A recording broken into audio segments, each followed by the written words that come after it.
Telugu cinema చరిత్రలో 1978 సంవత్సరానికి ఒక ప్రత్యేకత ఉంది. తెలుగు సినీ కళామ తల్లికి రెండు కళ్ళుగా భాసిల్లిన మహానటులు నటరత్న ఎన్టీఆర్, నట సామ్రాట్ ఏఎన్ఆర్. 16 ఏళ్ల తర్వాత మళ్ళీ కలిసి నటించిన సాంఘిక చిత్రం రామకృష్ణులు ఈ ఏడాదే విడుదలయ్యింది. 1962లో వీరిద్దరూ గుండమ్మ కథ చిత్రంలో కలిసి నటించారు. అయితే ఆ తర్వాత శ్రీకృష్ణార్జున యుద్ధంలోనూ వీరు కలిసి నటించారు. కానీ అది సాంఘిక చిత్రం కాదు, పౌరాణికం. అందుకే రామకృష్ణులు చిత్రం అంటే అంత ప్రత్యేకత పొందింది. మహానటుల అభిమానుల్లో ఎంతో ఆసక్తి రేకెత్తించి భారీ అంచనాలతో విడుదలైన ఈ చిత్రం బాక్స్ ఆఫీస్ దగ్గర బోర్లా పడింది. ఈ సినిమా కాకుండా ఎన్టీఆర్, ఏఎన్ఆర్ ఎన్నేసి చిత్రాల్లో నటించారు, వాటి జయాపజయాలు, బాక్స్ ఆఫీస్ రికార్డుల గురించి ఈ వీడియోలో చూద్దాం. 1978లో ఎన్టీఆర్ మొత్తం 11 చిత్రాల్లో నటించారు. ఇవన్నీ కలర్ చిత్రాలు కావడం గమనార్హం. ఆ తర్వాత ఎన్టీఆర్ ఇంత పెద్ద సంఖ్యలో కలర్ చిత్రాల్లో నటించలేదు.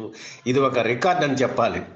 తెలుగు సినిమా గతిని మార్చి బిగ్గెస్ట్ హిట్గా నిలిచిన ఎన్టీఆర్ చిత్రం అడవి రాముడు 1977లో విడుదల కాగా, ఆ విజయ గర్వంతో 1978లోకి అడుగుపెట్టారు ఎన్టీఆర్.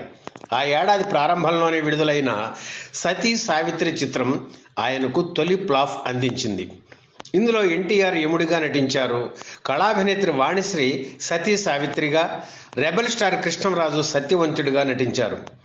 లవకుశ నిర్మాత శంకరారెడ్డి నిర్మించిన సతీ సావిత్రికి బిఏ సుబ్బారావు దర్శకుడు. ఆ ఏడాది సంక్రాంతి సందర్భంగా జనవరి 13న ఎన్టీఆర్ మరో చిత్రం మేలుకొలుపు విడుదలయ్యింది. వాస్తవానికి ఎన్టీఆర్ది ఈ చిత్రంలో అతిథి పాత్ర. కానీ అడవి రాముడు హిట్ పేర్ ఎన్టీఆర్ జయప్రద చిత్రంలో ఉండడంతో ప్రేక్షకులు ఎంతో ఊహించుకుని థియేటర్కి వెళ్ళి నిరాశ చెందారు. తక్కువ బడ్జెట్లో సినిమా తీసిన నిర్మాత అట్లూరి పుండరీకాక్షయ్య మాత్రం లాభపడ్డారు. 1978 మార్చి 15న అక్బర్, సలీం, అనార్కలి చిత్రం విడుదలయ్యింది. ఎన్టీఆర్ అక్బర్గా, ఆయన తనయుడు బాలకృష్ణ సలీంగా నటించారు. బాలీవుడ్ సంగీత దర్శకుడు సి రామచంద్ర స్వరపరిచిన పాటలన్నీ సూపర్ హిట్. కానీ సినిమా మాత్రం డిజాస్టర్. ఆ తర్వాత ఎన్టీఆర్, ఏఎన్ఆర్ కలిసి నటించిన రామకృష్ణుల చిత్రం జూన్ 8న విడుదలయ్యింది. జయసుధ, జయప్రద హీరోయిన్లుగా నటించిన ఈ చిత్రాన్ని విబి రాజేంద్ర ప్రసాద్తో కలిసి అక్కినేని నిర్మించారు. సినిమాకి టాక్ బాగోకపోయినా మొదటి వారం రికార్డు స్థాయిలో వసూళ్లు వచ్చాయి. కానీ సినిమా నిలబడలేదు. ఆ తర్వాత 4 వారాల గ్యాప్లో యుగపురుషుడు, రాజపుత్ర రహస్యం, సింహబలుడు చిత్రాలు విడుదలయ్యాయి. ఇందులో 2 జానపదాలు కావడం గమనార్హం.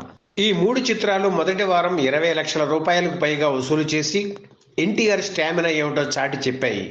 అయితే వీటిల్లో యుగపురుషుడు మాత్రమే హిట్ అయింది.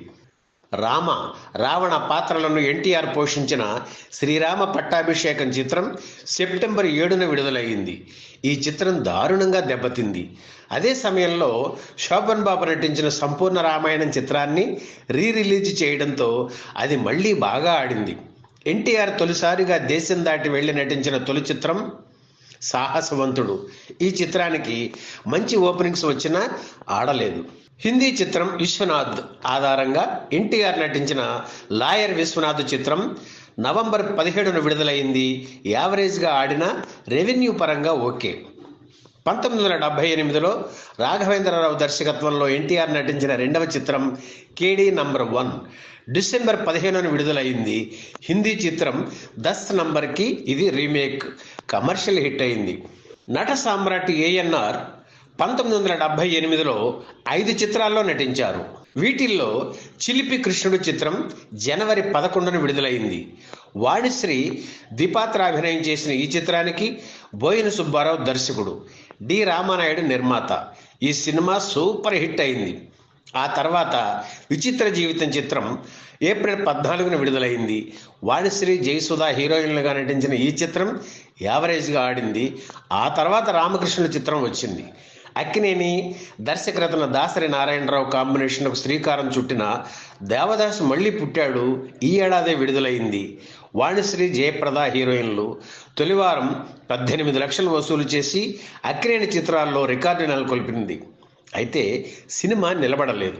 ఆ తర్వాత అక్కినేని దీపాత్ర అభినయం చేసిన శ్రీరామ రక్ష చిత్రం విడుదలైంది. వాణిశ్రీ జయసుధ హీరోయిన్లు మంచి ఓపెనింగ్స్ సాధించింది. సినిమాకు ఫ్లాప్ టాక్ వచ్చిన కమర్షియల్గా ఓకే.